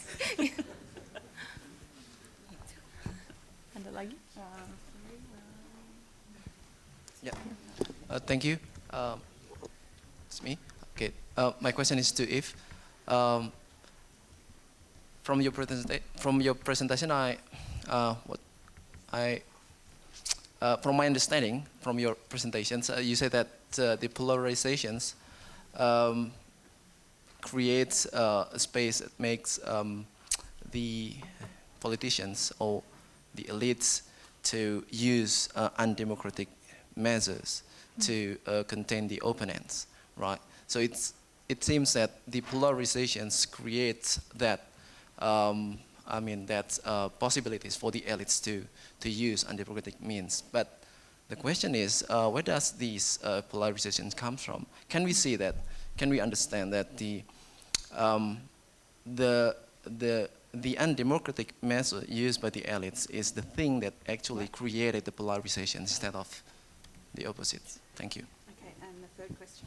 Thank you very much for the presentation. That's very interesting. My name is Safrina, and I'm alumni of ANU. You're talking about polarization, and Nava was also talking about NU. May I ask what's the role of Muhammadiyah, which is also a large Muslim organization, how they stand in this issue? Thanks. Okay, you've got 1 minute each to answer the question. Okay. Okay. I'm sure my parents also would have been very disappointed had I married a liberal partisan, but I married a swing voter, so it's okay. So yeah, I mean, the point is that this sort of polarization and that those feelings of kind of wanting a bit of social distance from people on the other side, it's common in democracies everywhere. But it's just that kind of process of worsening polarization, and especially polarization around an identity cleavage. So one which is much more about someone's religious and ethnic identity rather than about their position on a range of policy issues. Because it's very important to Prabowo and Jokowi voters look very, very similar on a whole range of political preferences. And so it's actually very difficult to explain to people who don't study Indonesia what the polarization is all about. And some of them have very similar views on Islam and the state as well. Often it's what Nava's talking about. It's these kind of old historical organizational affiliations on either side of this cleavage as well that make it so intense.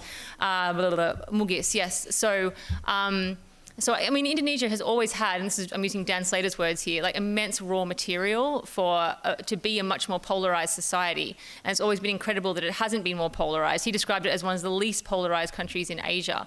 So you have a situation where there's all this raw material for it. There's this latent ideological cleavage that's been around since, you know, since forever. And then you have a situation where politicians decide to, for whatever reason, opportunistically begin to mobilize around it, to politicize it. And then that's the opportunity then, once you start, and this is what Nava was saying, you can lose control of that process. You know, you start to mobilize these identities for the sake of electoral victory, and then the opportunity is there, you begin to sort of erode some democratic norms because it works, because you can. And then, and this is so important, what Nava's saying, if the government then decides to arbitrarily put limitations on certain groups within society, what that does is polarize things further. It pushes people further to the poles. It crystallizes support around one group and around the other, and that's why it's so dangerous, because it becomes a kind of a self-fulfilling prophecy that you can't control. And as Greg pointed out, in the past, this sort of process has ended very, very badly for Indonesia's democratic institutions. Was that 1 minute? Probably not. Start with the role of Muhammadiyah. Well, this is sorry, I forgot to mention earlier. So there is some kind of perception that Jokowi is, you know, favoring NU over other groups. And even though exit polls suggest that Muhammadiyah voters were split, it was very close, yeah, between Jokowi and NU or Muhammadiyah? Muhammadiyah, sorry, Muhammadiyah. Lebih ke Prabowo. Lebih ke Prabowo, but the margin was not. Yes. Right. Yeah, how much? 2/3 to 1/3. Okay. Yeah, 2/3, 1/3. Right. Okay. So I was right. But actually, it supports what I'm going to say. That in Muhammadiyah, because even though in the leadership they're trying to promote this progressive Islam, but at the grassroots level it is a lot more conservative. And if not conservative, then they just hate Jokowi. So it doesn't work. You promote Islam berkemajuan, you know. But at the grassroots level, I keep saying this example about how in Muhammadiyah University, some lecturers say, if you go to the anti-Ahok demo, I'll give you an A. If you don't, I'll give you a C. Okay, so I mean, I went to Muhammadiyah University a long time ago. It wasn't like that at all. When I was in Muhammadiyah University, we have Iranian corner. When I graduated, it was banned because it's Shia. We used to have Chinese, the China whatever, and I don't know if it's still there. So it's changing a lot within Muhammadiyah. And, well, yeah. Is that all? Okay, that's Sudah. Sudah cukup. Okay, well that concludes our first panel sessions.